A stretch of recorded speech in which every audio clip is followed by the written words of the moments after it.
Way to Bear Mountain is a lovely-looking place called the Letchworth Village Rehabilitation Center.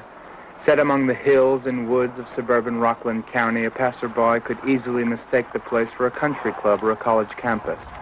But the early morning mist gave the place an eerie feeling, like a set from a horror movie.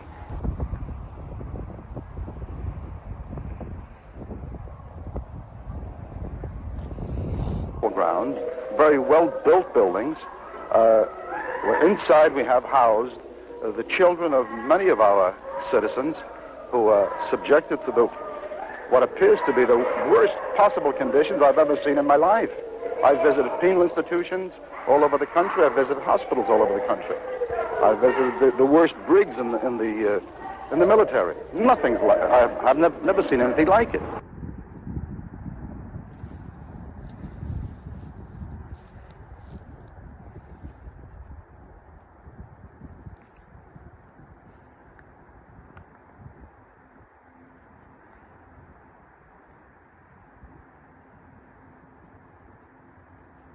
I visited the state institutions for the mentally retarded, and I think particularly at Willowbrook that we have a situation that borders on a snake pit, and that the children live in filth, that many of our fellow citizens are suffering tremendously because lack of attention, lack of imagination, lack of adequate manpower.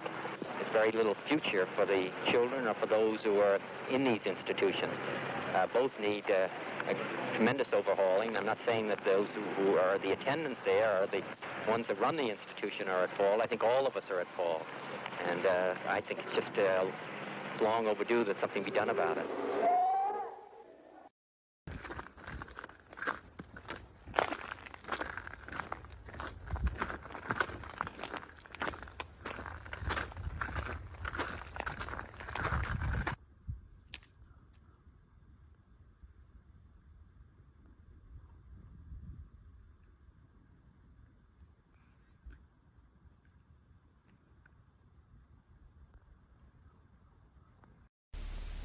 I have sent to the Congress today a series of proposals to help fight mental illness and mental retardation.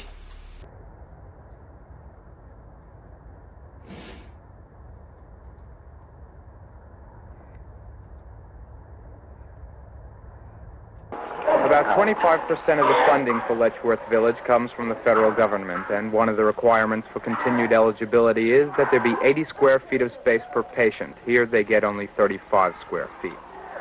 In the face of this terrible overcrowding, there was a ward there that stood empty because they hadn't the funds to hire the 38 people it would take to staff it.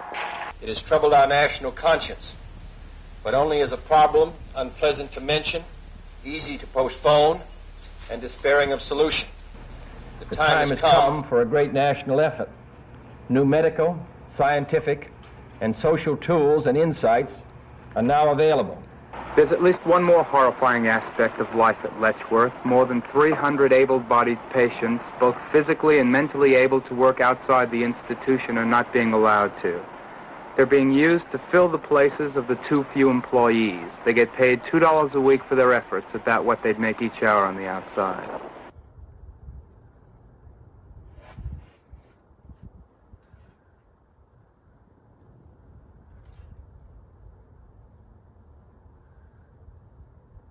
Earl Pin.